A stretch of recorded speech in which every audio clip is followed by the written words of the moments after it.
Nós vamos então dar uma olhadinha na próxima lição. Nossa apostila já está chegando ao final. Significa que nós vamos entrar de férias. Falar em férias eu estou precisando, já tem 15 anos que eu não tiro férias. Aturando vocês aqui, ano após ano. Bem, na página 31, nós temos outro estudo intitulado Servos Livres. Aí, de novo, não predestinados, né? Nós enfatizamos muito isso porque houve um tempo em que essa doutrina estava horripilante. Várias pessoas de Assembleia, várias pessoas de Batista, saindo tudo para essa doutrina maluca aí dos predestinados.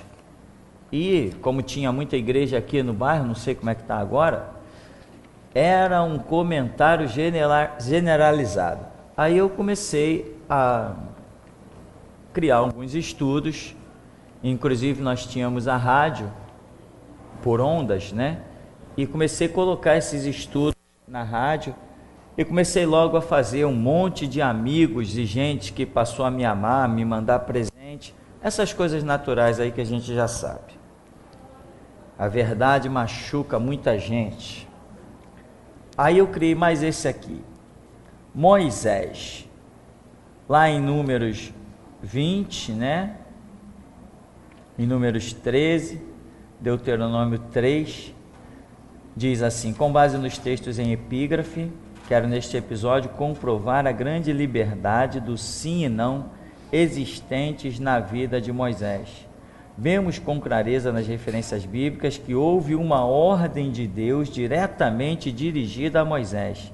E como observamos, Moisés teve a atitude contrária ao que lhe fora ordenado. Ciente da atitude que deveria ter, mesmo assim, agiu com rebeldia. Veja bem, irmão, primeiro ponto. Você lembra quando Deus falou com Moisés? Moisés, ordena a rocha. E Moisés foi lá e bateu na rocha, e isso lhe custou muito caro. Imagina uma cena dessa em que nós vamos olhar para Moisés e dizer que Moisés está predestinado às suas atitudes. Abaixa o som, por favor, o grave está apitando.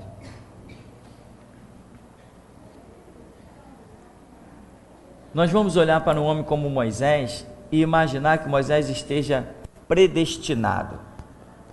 Ora, mas ele está predestinado a desobedecer Deus?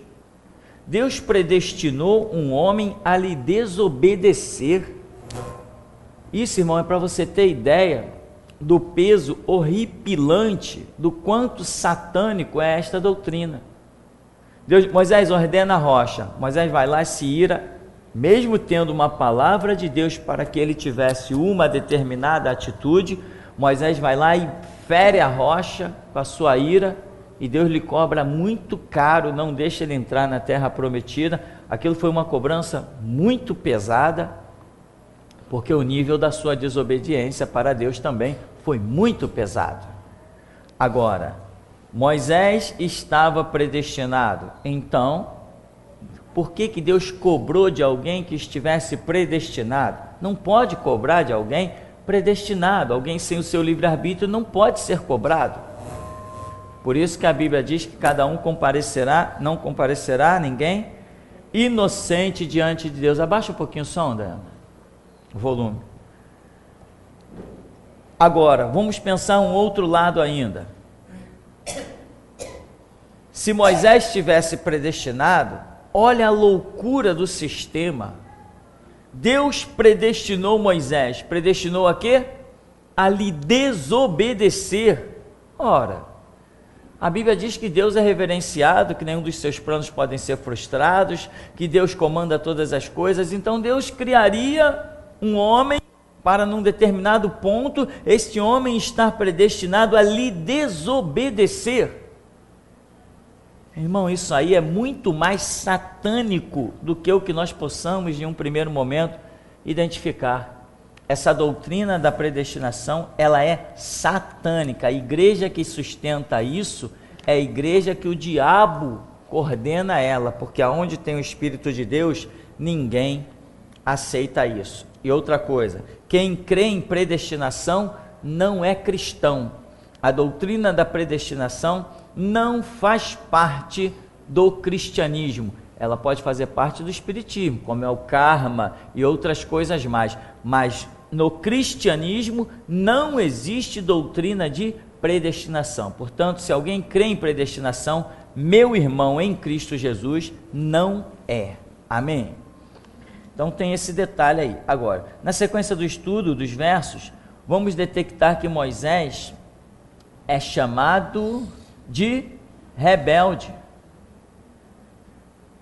Ora, se alguém é qualificado de rebelde, isto invariavelmente revela que a atitude esperada com clareza deveria ser outra. A atitude de Moisés ali, os textos, são 3 textos para você examinar, mostra que ele está sendo classificado como um rebelde.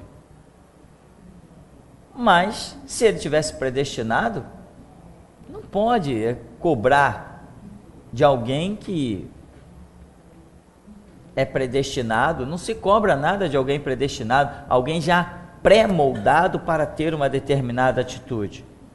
Continuando a examinar a Escritura, veremos que Moisés orará ao Senhor na tentativa de obter perdão da sua transgressão. Contudo, sua esperança fica frustrada, visto o Senhor não o perdoar e ainda declarar para que o assunto seja por definitivo encerrado. Ora, veja bem, Moisés, ele pede perdão da sua transgressão. Isso significa que ele reconheceu o seu erro. Alguém que está predestinado a uma atitude não vai reconhecer seu erro. Eu fui predestinado a fazer alguma coisa, eu não errei, eu fiz e está feito. Eu fui programado para fazer aquilo. Então eu não tenho que pedir perdão de nada, eu estou certo. Não, Moisés 3 vezes clama ao Senhor, e até que o Senhor lhe diga: Moisés, não me toque mais nesse assunto. Com simplicidade, queremos apenas trazer à luz a lógica do livre-arbítrio existente na vida de Moisés, pois mesmo tendo uma ordem direta de Deus, ainda assim teve liberdade para agir de forma contrária, sendo evidentemente punido por sua transgressão. Quero finalizar este fato apenas declarando que Deus não poderia pedir uma atitude e ainda punir uma rebeldia de alguém que estivesse predestinado a agir de uma outra forma. Defender ideia tal seria zombar da ação e julgamento de Deus. Deus julgou Moisés, Deus condenou Moisés na questão das águas, Deus lhe puniu, trouxe uma punição, significa que condenou. Deus condenou Moisés e não deixou ele entrar na terra prometida. Aí eu vou dizer assim: pô, Deus, tu tá maluco, né? Tu predestina o cara a errar, quando o cara erra, tu desce o chicote. Não tem sentido. Então essa doutrina de predestinação, ou o karma, ou que o homem não tem o livre-arbítrio, como pregam os Cristo Vive e uma turma por aí, isso tudo é uma loucura de pessoas que estão, na verdade, querendo usufruir de alguma coisa. Davi, com este servo de Deus também podemos com clareza detectar o livre-arbítrio existente em sua vida, muito embora vamos observar um terrível mau uso. Conferindo as passagens bíblicas, veremos que, mesmo existindo em Êxodo 20 o mandamento que diz para não adulterar, e Davi o conhecia muito bem, com toda certeza, ainda assim ele foi e adulterou. Lembra da questão de Betseba? Ou seja, não adulterarás. Mas Moisés foi lá, subiu no terraço, olhou do outro lado, tinha uma mulher dentro de uma banheira, possivelmente, tomando banho nua. Moisés ficou impactado, Davi ficou impactado. Deixa Moisés de lado, Moisés não tem nada a ver com esse assunto, irmão. Davi ficou impactado, olhou a mulher, dizem as histórias lá que a mulher realmente era muito bonita e tal, e ele acabou, não conseguiu desviar mais a cabeça, Imagino eu que ele passou dias sem dormir, rolou na cama de um lado para o outro, mas aquela mulher é muito bonita, mas aquela mulher é muito bonita, mas aquela... Não conseguiu desligar, mudar de canal, arrancar a tomada da televisão, enfim, se deixou levar e adulterou. Mas ele sabia que não podia adulterar? Sabia. Quando vem o profeta Natã diante dele, Moisés, olha, um homem tinha uma novilha, o outro tinha mais e tal, esse homem é digno de morte, mas, Davi, falei Moisés de novo? Misericórdia, estou querendo envolver quem não tem nada a ver com essa história, daqui a pouco Moisés vai me processar, calúnia, dizer que ele adulterou. Então, Davi reconhece o seu delito, reconhece o seu erro, e Davi diz para Natã, esse homem é digno de morte, mas é você, então puxa vida. O que ele faz?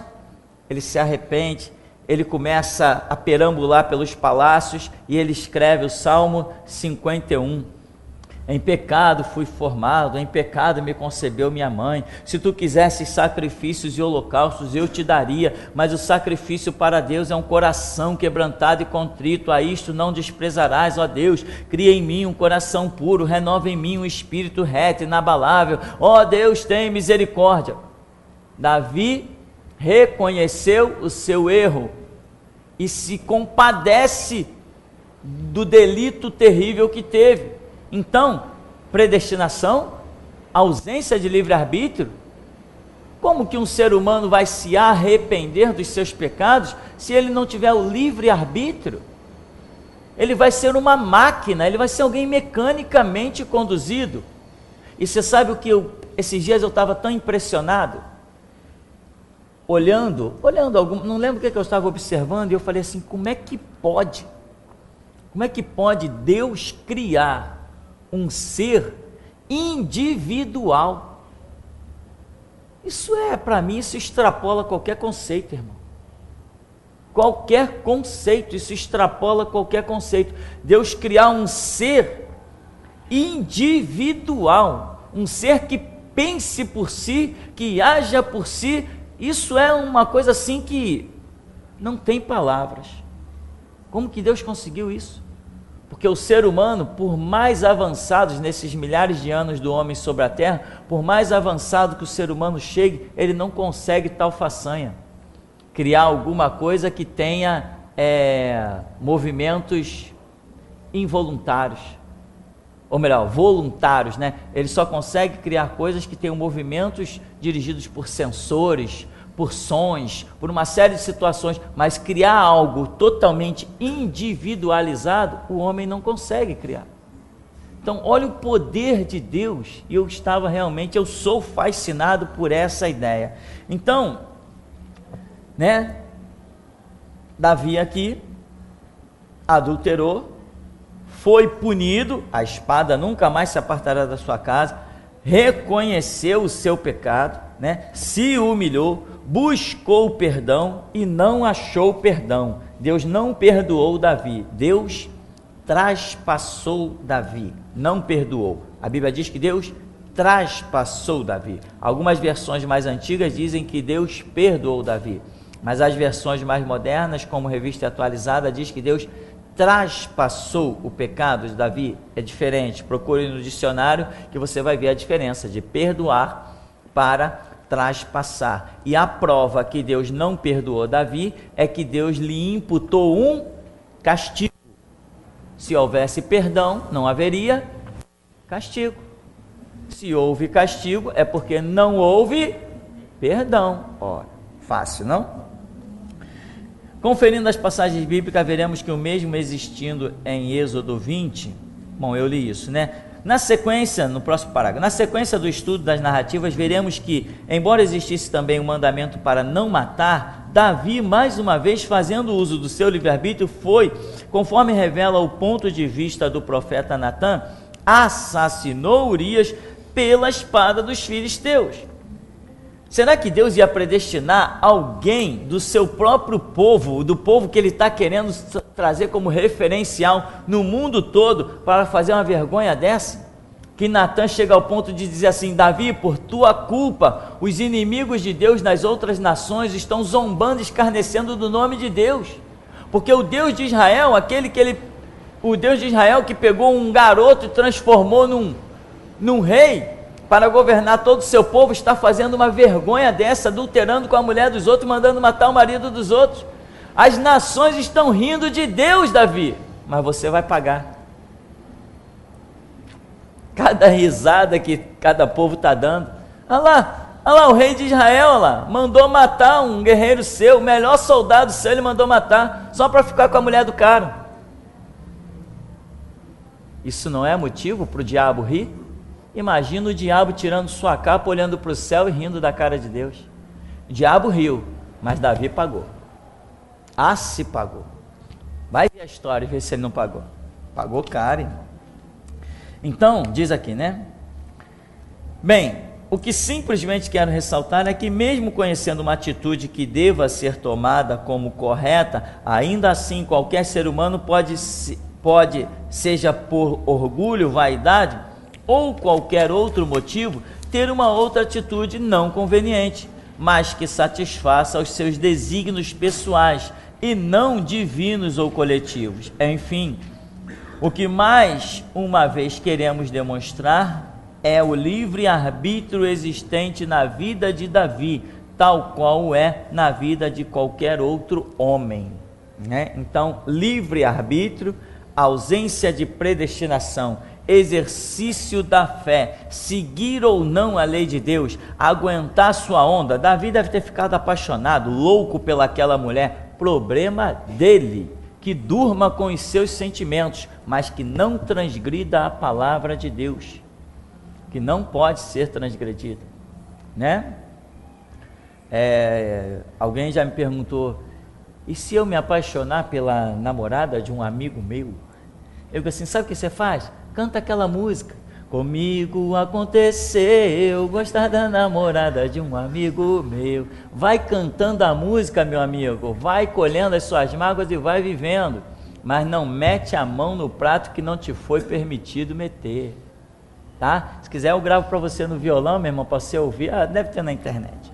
Bom, então essa é a realidade, meu irmão, não importa, a palavra de Deus não pode ser quebrantada. E você tem livre-arbítrio, senão depois, Deus, sabe por que eu vacilei? Porque eu estava predestinado.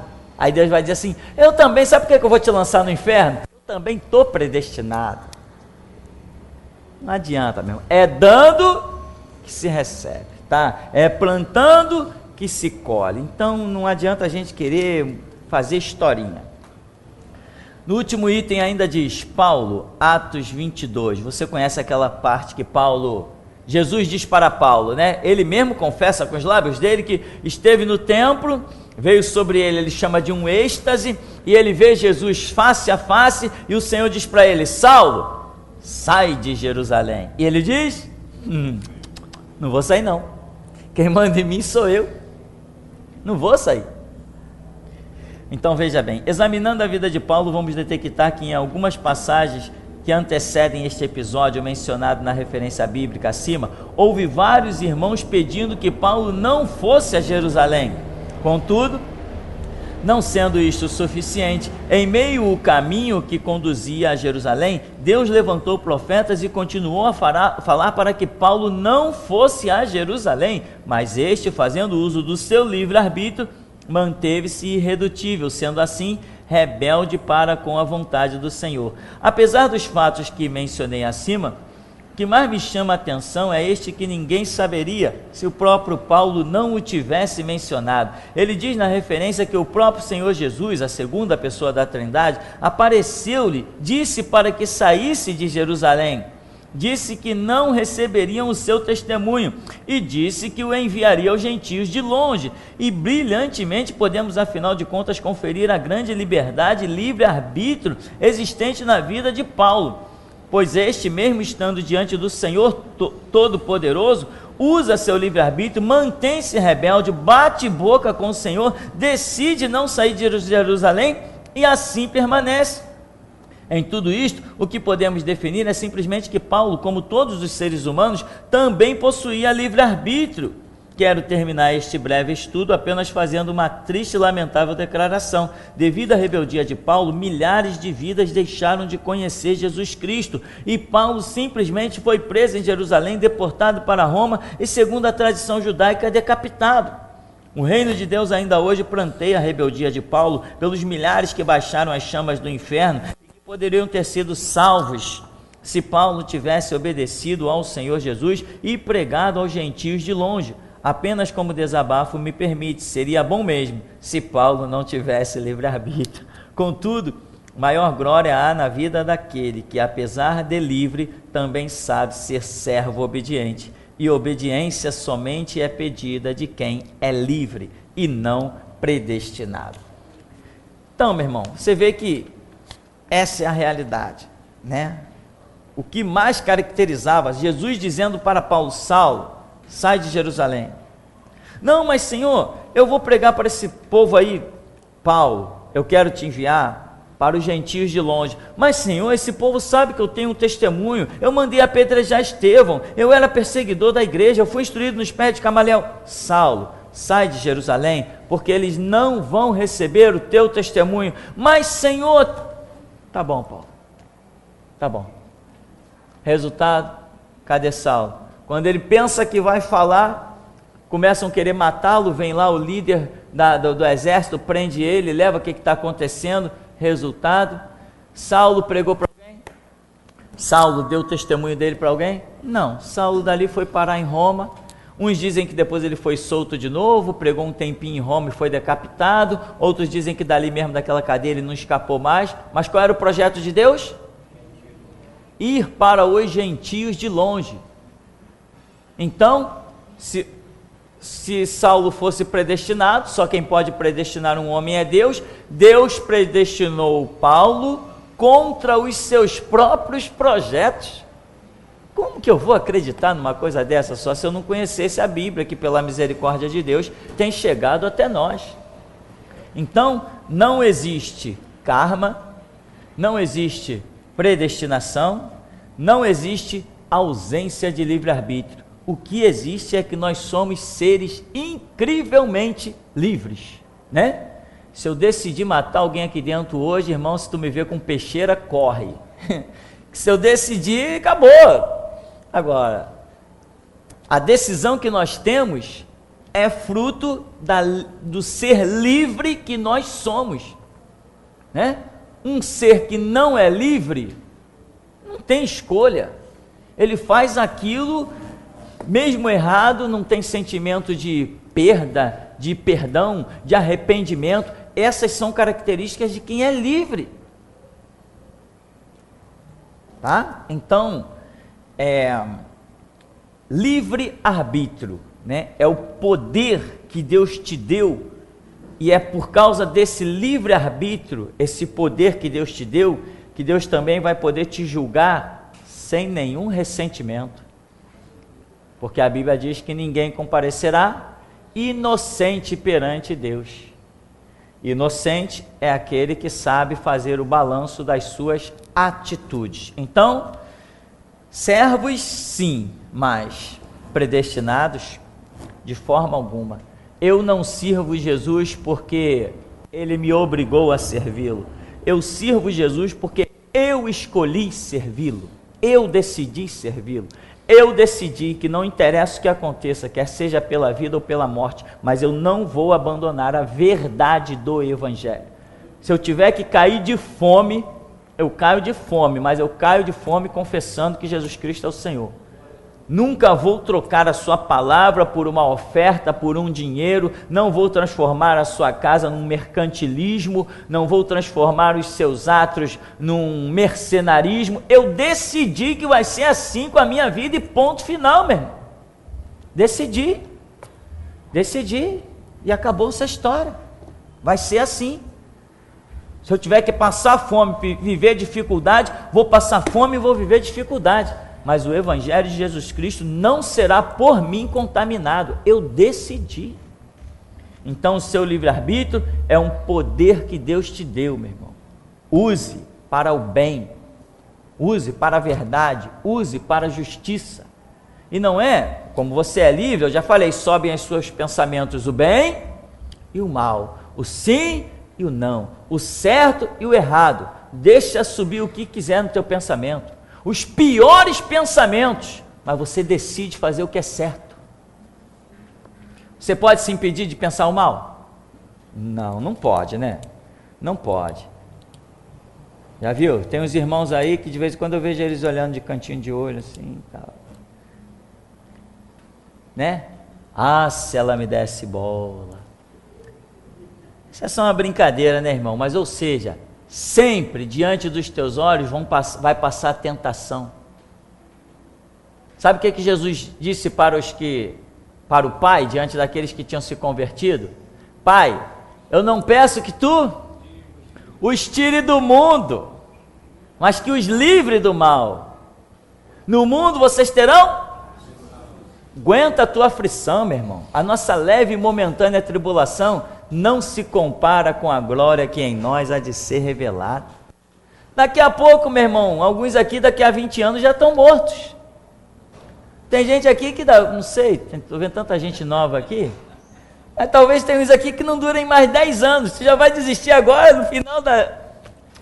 E eu, que tenho mais 40 anos pela frente? Ser fiel até a morte, dar-te-ia a coroa da vida. Amém?